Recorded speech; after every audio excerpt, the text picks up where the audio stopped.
Remember when I made the video a few weeks ago showing you how to fly with the Mini 2 and the Air 2S? I showed you how to set up the cameras and everything and then get cinematic shots. If you missed that video, check this link up here, go watch that video first, which brings me to my next video, how to edit the log footage from the Air 2S. I just basically showed you how to set up your settings to shoot log, and how to acquire the footage, and how to transfer the footage, and how to cut the footage, and how to line up the footage. But one of the last things that I normally do when I'm finished all of this, as you can see, I've got music here, tracks. I've got all my Air 2S footage lined up and cut up to the music already. I've got it faded out and everything, which you already know to do from the last video. But if you look at the footage on the screen, it looks very bland. And that's because it's in log. And log is just bland. It's flat. But the beauty of having flat color profiles is that you can make this footage look so darn good that just shooting in auto can't compare.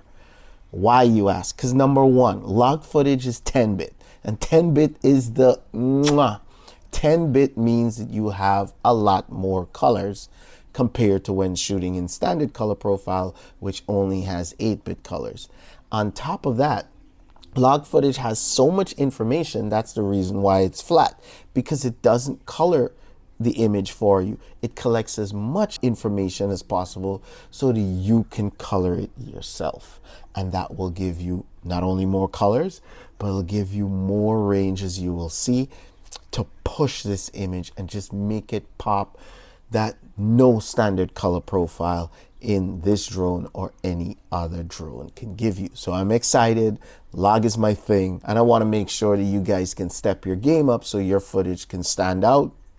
Or maybe you want to provide more to your clients, or you want to start getting clients and you want to get good before you go and get these jobs, because these things do take a little bit of practice. We're going to start here now, primarily in the color tab, because we're going to be dealing with color. So click on color, see it's this color right here, and this is where we are going to be residing. Now, if you'll notice, I have a whole bunch of LUTs here. That's because there's a little bar at the top here. You can choose either media pool, so you can see all your images, or click LUTs and it will take you to LUTs. Now, I've been developing a whole bunch of cool LUTs that I will be sharing for you guys to purchase on Amazon or on Etsy store, or maybe I'll have another link. Ideally, you want to start by laying a LUT, but you might not have a LUT. So we're gonna start from scratch, and this is going to make things a little bit interesting. So we're over here at the edit tab, and you can see you have a choice of stuff here. We're on scopes, and it says parade. You can do waveform, you can do vector scope. You have a whole bunch of options. Histogram for your colors. We're gonna keep it on parade and leave it there for now. We're gonna come over here to this chart. Now you have options. See here, I'm on this little clickable wheel here. There's a clickable wheel here, and there's another clickable one that says HDR. Now, we're not going to click and use HDR. Why? Because HDR is for drones like this. This drone, the Autel Nano Plus and the Autel Light Plus, both have an HDR mode that you can click on. So when I'm editing this feature, when I've shot in HDR mode with this or the Light Plus, then I'll come over to the HDR section here and do editing, right? If you guys want a video tutorial on that, how to edit it in HDR, just let me know in the comment section below. You guys got to be vocal so I know what you want. Good. So we're going to come over here to this first wheel over here, which is the primary color wheels. Click right here where I just clicked primary color wheels. But we're going to take it a step further, because this was shot in log with this drone, and similar to this drone or any other drone that has log, like Eva 2 Pro or Mavic 3, if you shot in log, you come over here and you select log. Right? So you click on this wheel first, which brings you to the editing primaries, and then you come over and click log, and you'll see it say over here log wheels. So now you're on the log wheels. This is where the magic happens, guys, because this is where you can bring the image out. Now, if you come over here to clips and you clip on clips, it will highlight all the clips that you have in this video, and you can select which clip you want and jump from clip to clip. Now, when I'm starting to color, I look for a clip or a shot that has almost everything, that's really busy. So this one, take for example, has clouds, it has buildings, it has a little bit of roads. If I can get one with more roads like this has got more roads with cars, it's got the clouds, it's got the buildings, it's got the streets, it's got pretty much everything in it. And that's where I like to start. So I'll select my clip that I want to start working with first. Again, look for the clip that has as much information as possible in it. Now, once I've done that, I will select the clip button again right here and take the clips off. Why is it I'm doing that? Because I'm editing from my laptop, and my laptop screen, it can only give me so much real estate, and I want to focus on the image. And when you click on clips, the image gets small. When you take the clips off, it gets big. So if you have dual screen monitor or something, you don't have to do this. But if you're just working from a small screen like me, I want to see the image as big as possible so I can color it, right? So let's get to coloring. Do you like my new chair, guys? Got a new editing chair because editing does take time. And if you're going to spend time here, then you're going to need a good editing chair. And this one here, I am really happy with. It's very comfortable, and a review on this coming soon. Good, so we come down here to where it says log. Now, normally what I would do is just slap a LUT on there. I'll select one of my LUTs. These are my nighttime LUTs or my daytime LUTs, and I'll just slide it over. As you can see, they all have different looks. They'll give you a different vibe or a different feel and a different starting point. So normally I would start with something like this, but if you don't have these LUTs, then you'll just have to start from scratch, right? So forget the LUTs for now. I'll even take the LUTs off, right? And that will even give me more real estate to do editing. My image is even bigger now, so I can focus on my editing, right? So don't worry, guys, keep it locked, keep it subscribed here. You'll definitely know when my LUTs come out. So the first thing I like to do is try to get my image as bright as possible without destroying the image. That to me just looks more pleasing. So if I can make the image bright, it will draw your attention, it will draw the viewer's attention. But you don't want to damage any of the image in the process. What do I mean by that? You can brighten up the ground, but most of the time when you brighten up the ground, you will also brighten up the sky, and that will damage things. So it's usually a balance, right? You want to balance things out, because if you brighten up the ground, it looks great, but then your sky is going to look horrible. And I don't want to damage the sky, because as you can see, I got it on a nice, beautiful day when the clouds are nice and puffy. So let's start by bringing up the offset a little bit. See, it makes the image a little brighter. See how it is? And it pushes the colors up a little bit too, so that's good. So there we go. I'm bright. I haven't lost the clouds. I haven't lost anything. Looks like I'm losing a little bit of detail. Let's bring it down. No, let's hold it right there. Beautiful. So I touch it up, brighten it up a little bit. Let's come to the highlights. Do I want to highlight things a little bit? As you can see, it's pushing the colors up a little bit more too. And that's the beauty of having 10-bit, because when you push the colors all the way up, these will go all the way up to 1023. That's how you know you can push all the way to 10-bit. Normally, if you have an 8-bit image, then it'll start to break down already. You won't be able to take this kind of pushing. So I'll bring the highlights up. To me, I don't really see a difference in the image, so I'll just leave it anywhere. It doesn't really matter to me. The midtones, I'll bring that up. You see the whole image is getting brighter. I'm kind of starting to lose the sky there. See, as you come down, the sky gets more detailed. You bring it up, then the sky gets less detailed. Well, I'm not worried about that, because I can add in the details. So I just want brightness. So I lift it up a little bit, but don't damage the sky much. So let's go. We'll bring it back. If you ever make a mistake, say you go too dark, oh man, that doesn't look good, or you go too bright on the midtones, just hit the reset button there. Each wheel has its own reset button, so you don't have to worry. Right, so I'm gonna brighten this up a little bit. There we go. That's I don't want to brighten too much, because I feel like I will lose the sky, right? But every little tweak in brightness does help. Now, if you can notice, I haven't added any color yet. I just want the image bright. Shadows, this is big. Shadows helps to bring out the dark areas in the image, like the little dark spots, like between here, all the hidden areas, the dark areas. This will bring it and uplift it, right? So let's bring up the shadows a little bit, but I'm watching my sky, right? I will bring up my shadows, but I won't even look at the ground. I'll look at my sky and I will see the shadows. So let's reset it and bring it back up a little bit. There goes my shadows. Bring it back up. But if you notice, too much shadows is kind of destroying the detail in the building.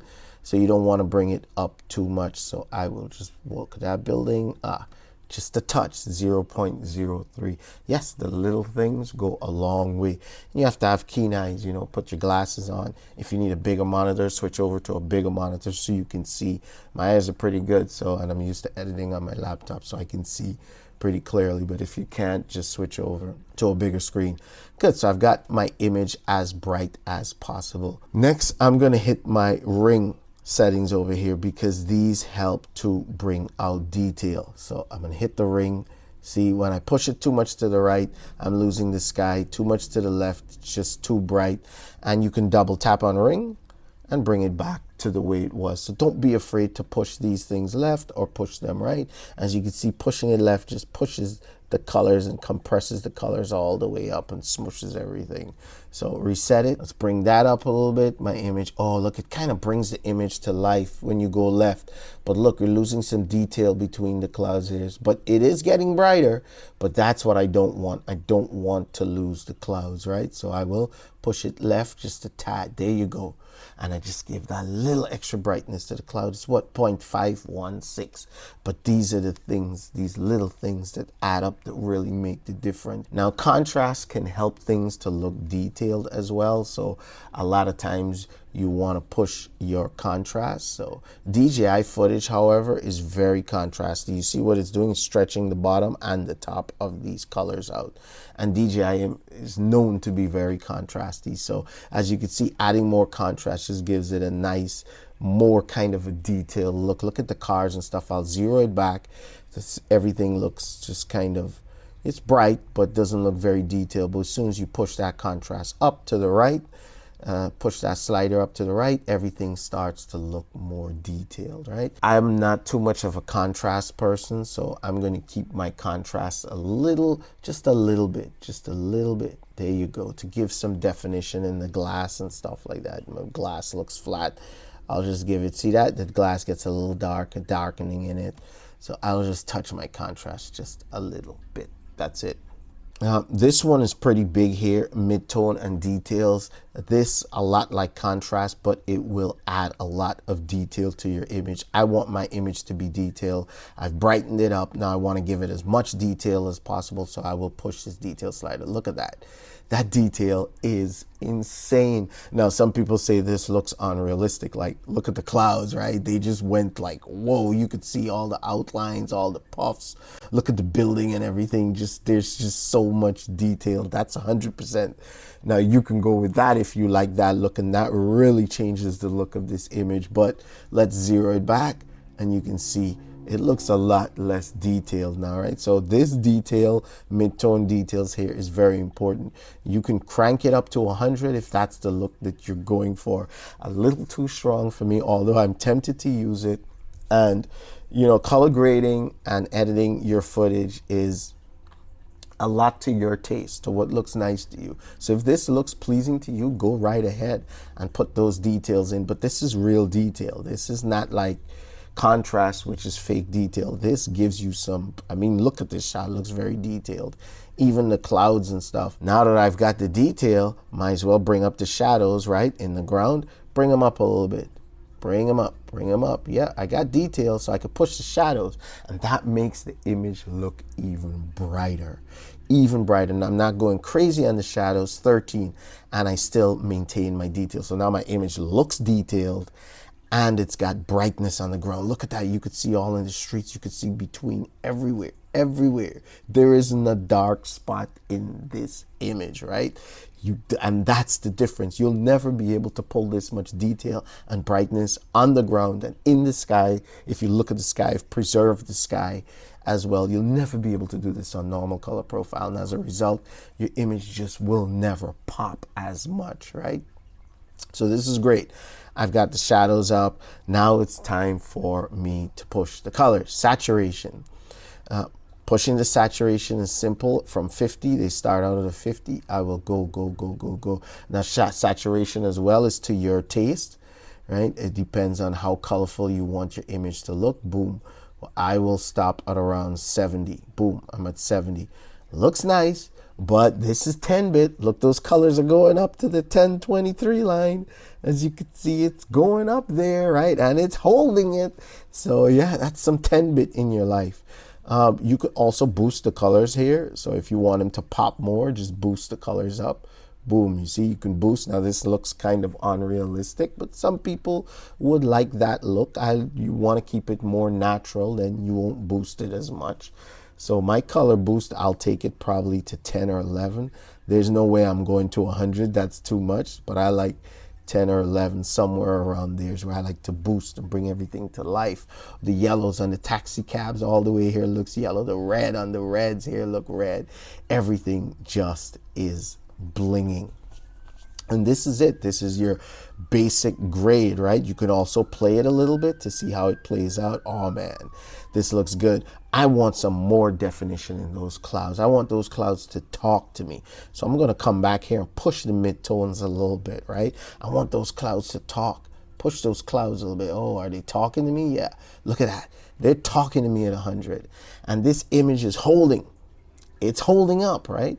It's holding up pretty darn well on the ground and in the sky. Some people say, oh, the image looks too bright. Oh, I don't care. I'm going for that brightness. I want to gain your attention, so I want it as bright as possible. And I've got my clouds. I've got the ground. This is sweet. Now from here, you can touch up things like temperature. If you go to the left, it gets really blue. And if you go to the right, it gets very warm. I like a more warm image. Again, this is preference, right? And then it all depends on how you shoot. I shoot at 5600. That is my white balance when I'm filming all the time. And the reason why I stick my white balance at 5600 in my drone, as you would have seen in my previous videos when I was filming, is because I can always tweak the white balance here by adjusting the temperature, right? It's something I can do, especially in log color profile, because there's so much information in here.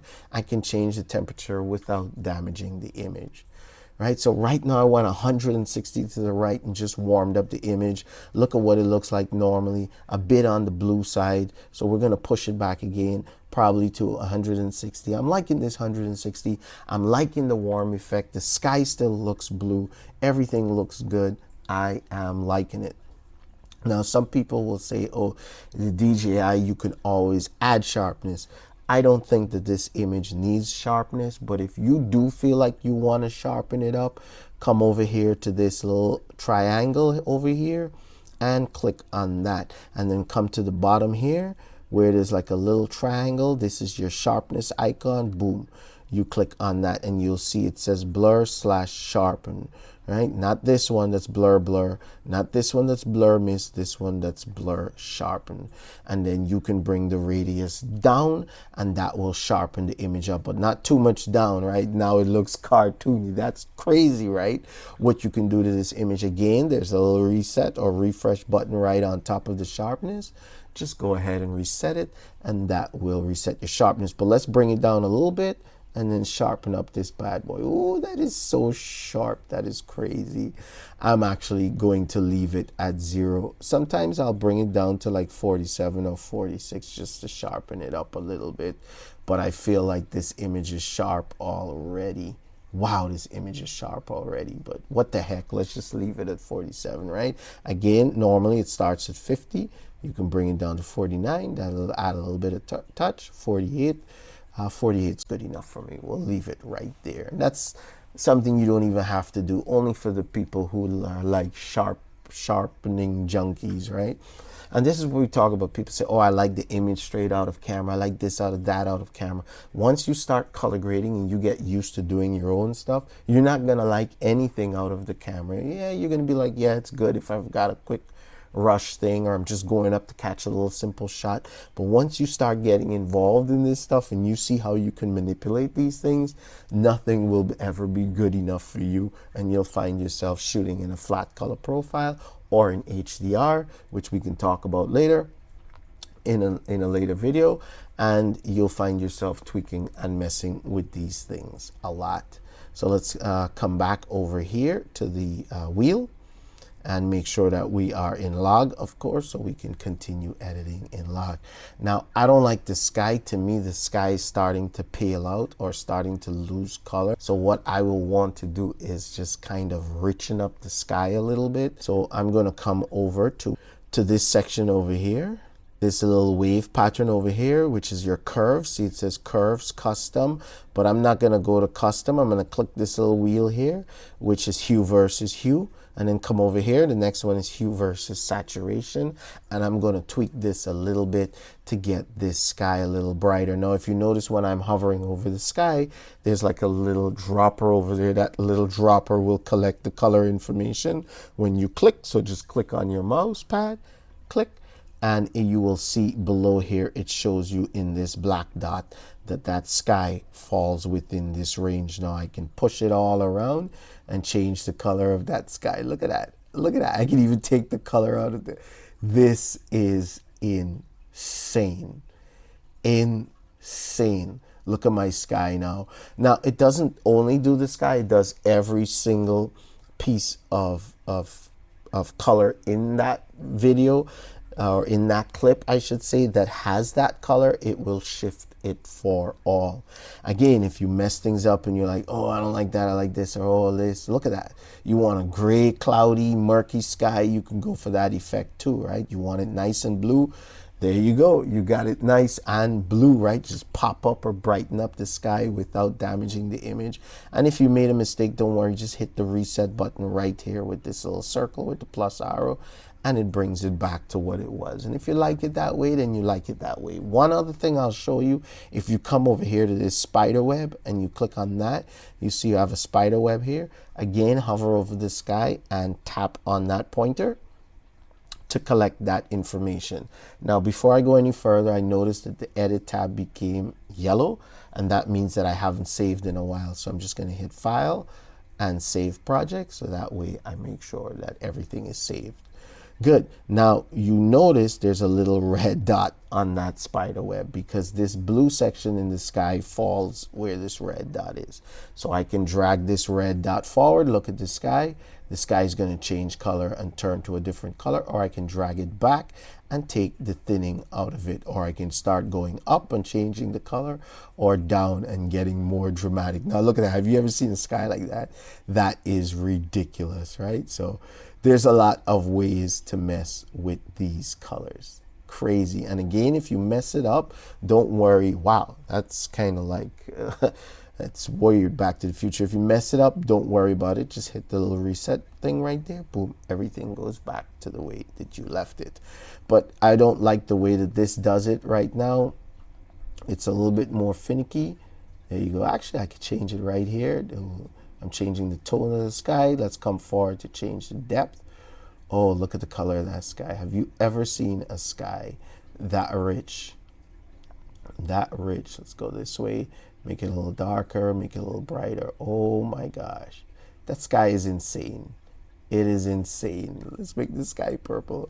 And you could sit here and just tweak it and tweak it and tweak it and tweak it. There you go. I'm pretty much done with this. This is just a basic color. There's a lot more that you can go into advanced settings with DaVinci. I mean, this is the #1 coloring program of professionals because of the features that it has built into the color section. So this is just basic, just to get you started.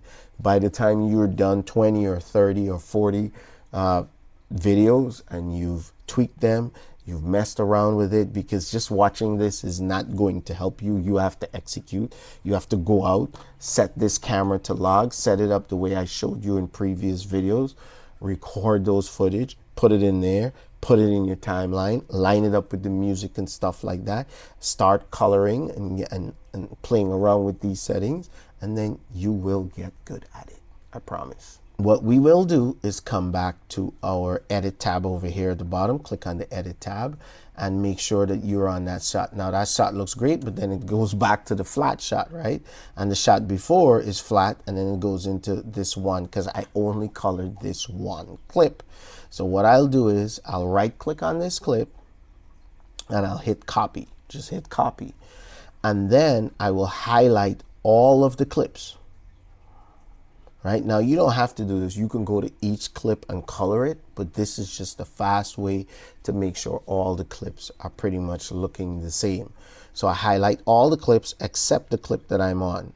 I don't want to highlight the clip that I'm on. I want to highlight the flat clips, right? Like these and these and these. And then I right click on any one of them that's highlighted and I hit paste attributes, not paste. That will be a disaster. Not paste insert, but paste attributes. When you click on paste attributes, it will ask you now what attributes do you want to apply. You can apply everything, which is your composition, your scale and everything. But if you did some zooming, if you did some fading and all of that, it will knock all of those things out. So what I suggest on the video attributes is just select color correction. That's it. Just select that one thing, color correction, and that will apply the color adjustments that you just made to all of your clips. That simple. And hit apply. Boom. Now all of your clips come to life. Now here's where things get a little challenging, because some parts of the clips you might be faced more towards the sun and the image might have been brighter. Like this one looks overly bright, but I don't care. I've still got the details in my clouds all the way. I'm starting to lose some tiny detail at the back here, but I don't care. By the time your eyes catch it, it's gone. The details are here close up. The details are here away. I can even see the buildings clear at the back there. This is ridiculous. And I like to go through all my clips, right? So I applied it to all of them. So now look here, the sun is over here peering on the left, right? And it's kind of blowing out this section over here. But on this side, which doesn't have that much exposure to the sun, it's looking great. So in a clip like this, I might click on it, right? Click on the clip first, highlight it, come back over to the edit tab. As you can see, I'm on the clip here, and I might turn it down a notch, right? I'll probably go to my offset and turn it down a little bit and try to darken the image a little bit. See that? Give it a little bit of darkness to kind of get rid of the exposure that I'm facing here, the overblown exposure that I have here. Right? I'll just set it to 0. Bring the highlights down. See the highlights too? It's kind of taming it, but you don't want to bring it too much down because you're destroying the sky. So let's set the highlights there back to 0. The midtones, you can bring that down as well. Help you to preserve some detail in the corners over there. So bring it down, right? Now that's primarily because, well, the sun got me over there, right? So I've got to bring it down, right? So I always like to double check all my clips and stuff. Now the shadows look fine. I don't want to touch the skies, but by bringing down the midtones, I actually punch the sky up some more. So now this has me wondering, right? I will move on to my next clip, highlight clips. I'm on the first clip. There you go. I'll move on to the second clip, and I can actually bring down the midtones. What is my midtones? Minus 38, minus 0.38. I'll come over here and bring this down to minus 0.38. Oh man, look at that. Image still looks bright, but look at the details that I was able to preserve. Look at that sky come to life now, right? So now what I'm going to do, I'm going to come back here to the second clip and I will hit copy because I really like how it looks with the midtones. I will highlight the rest and I will hit paste attributes and I will pick color correction, yes, and hit apply. Boom. Now all of them will have the midtones brought down to kind of punch out the sky some more. Look at that sky, guys. Look at that sky. Oh my gosh. So it looks good. It looks good. I'll go through all my clips to make sure that they look good. Now, color correction is probably the last thing that I like to do. Everybody's different. Some people like to color first. I just like to leave my coloring for last. that's just me, right? I do everything else, my music and everything, like I've showed you to do in the previous video. And then I tackle my colors. That's just the way I do it. Oh my gosh, these images are just wanting to jump off the screen. There's no way in hell that you can get this from your standard color profile. It is not happening. This is unreal. Oh my gosh, and bright. I can't wait to export it. Now this last clip, I don't know what happened here, but it was kind of pointing downwards and the sun was coming in over here. So this last clip, I feel like it got spoiled a little bit. I don't know. I'll just leave it in there for closure. This one is a little blown out at the beginning, but I'll be forgiven for this because the focus is more here on the signboard. So I don't think people will notice this too much, right? I'm not going to dump a clip for that, right? Although I wish I had angled a little bit more away from the sun, but it is what it is. The rest looks good. This one looks good over here too, so no complaints. Nice. I'm happy. So we've got our footage color graded and everything looking good, but one last thing I like to do is add sound effects. I have a bar here with some sound effects. I've got city choppers, I got NYPD sirens, and then I've got train sounds. Now I like to go out with my microphone when I'm shooting drone shots and just record the sound of the area, or sometimes I have friends with me with even more professional equipment who will record sound effects for me, and that helps to bring the video to life or make the video more real life. Now you can go to YouTube over here under their free audio library. There's music selection and then there's sound effects, but I really believe their sound effects is not that good. I like their music, but their sound effects is very lacking. So in case you don't want to record your own sound effects, yes, you can go to YouTube and get them, but I like to record my own, and I feel like the sound effects of the area kind of matches what's going on. So I'll drag my city choppers over. I've dragged that sound effect straight down into my timeline under here and play it. Gives a nice effect. You hear people talking in the background and the city choppers going. NYPD sirens I've also got up here. I drag that down and bring my NYPD sirens across right where the city choppers finish. Bring the city choppers right, sirens right there, and also right when the beat changes too. So listen, as the beat changes, you bring in the sirens. A really nice effect, and just speaks of New York City. If you're out in the wild and all you have is nature and stuff, look for nature sounds with birds and stuff like that. If you're next to the water, looks for oceans moving and stuff like that. Really, really helpful stuff, right? Really helps to bring your clip to life. Okay, after the NYPD sirens are done, we will come back to actually we'll keep the trains and the choppers going. Why not?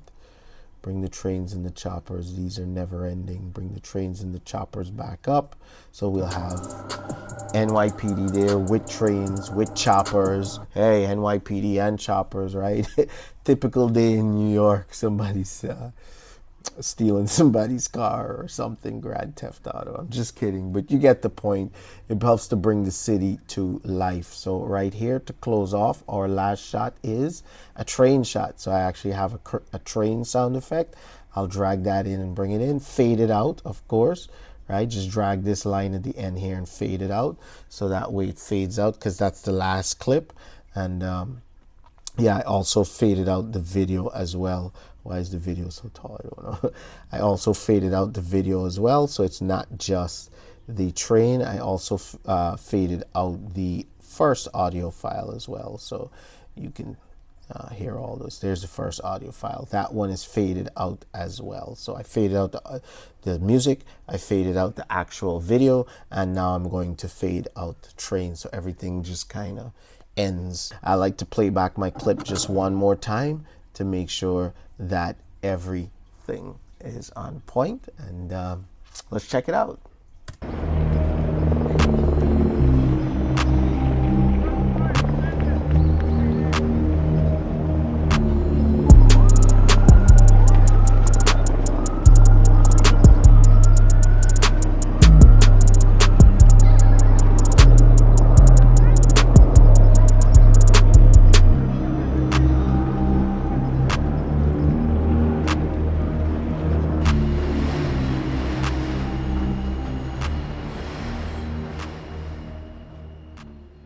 there you go. That's it. I hope you enjoyed the video, the sound effects, and the color grading on the log footage for the DJI Air 2S. Take your drone, take it out. Go check out my previous videos so you know how to set up your camera, so you know how to get some cinematic shots, so you know how to import it, so you know how to line up the music, you know how to put in sound effects, you know how to cut to the beats of the music. You're getting familiar with DaVinci Resolve. Now you know how to color grade log footage. It doesn't have to be exact like mine. You don't have to do exactly what I do. This is just the way I do things. I'm not a professional or an expert, but the results speak for themselves. Go out and try these things, guys, because nothing is going to happen unless you try. And you cannot try everything at once. Try it in bits and pieces. Okay, let me go out and get the footage. Okay, let me sit down and get the footage into the computer. Okay, let me start editing and color grading. And a lot of guys go out and they buy a ton of drones.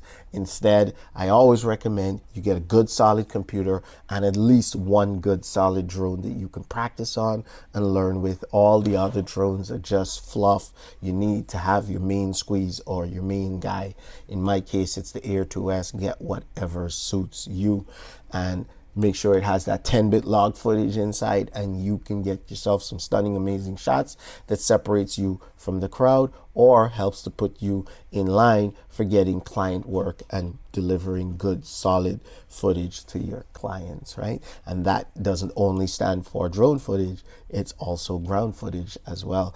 Get a good camera that gives you good shots on the ground. If you guys are interested in that stuff too, let me know. I've got ground cameras. I just don't focus on it because I know you guys are into drones and you're here primarily for drones. But yeah, if you're into video, you're into making money with video, you're into filming, you're into color grading, or you want to learn these things, just go out, watch my videos. I'll put a link in the description section to all the drones, all the material I have. My LUTs will be coming soon, so be on the lookout for that. It's hopefully going to be available on Amazon or on Etsy or both. I'll leave links when that time comes, and I'll make a video showing you how to use these LUTs, how to apply them to make your footage pop, especially if you're now beginning and starting out with log color profile. So guys, stay tuned. Lots of exciting stuff to come. I hope this video was helpful. Make sure you give me a huge thumbs up. Make sure you hit subscribe, hit the bell so you get notified when I release more videos. If you're a Patreon, if you're not a patron, consider becoming a patron because I'm working on a hyperlapse class to give you guys some even more goodies because I know everybody loves a good hyperlapse in your life. So yeah, check me out on Patreon. If you want to send me your log footage and your color graded footage, I can take a look at it and spend some time and give you some feedback on it if you want as well. So yeah, Patreon is the best place to reach me. With that being said, guys, I've got to go, and I will definitely catch you, well, whenever I can. Make sure you become a Patreon, guys. Big benefits to Patreon. Get direct access to me. Any questions? I'm right here on Patreon. Support this channel, and there's benefits. Last Mini 2 went all the way to the UK.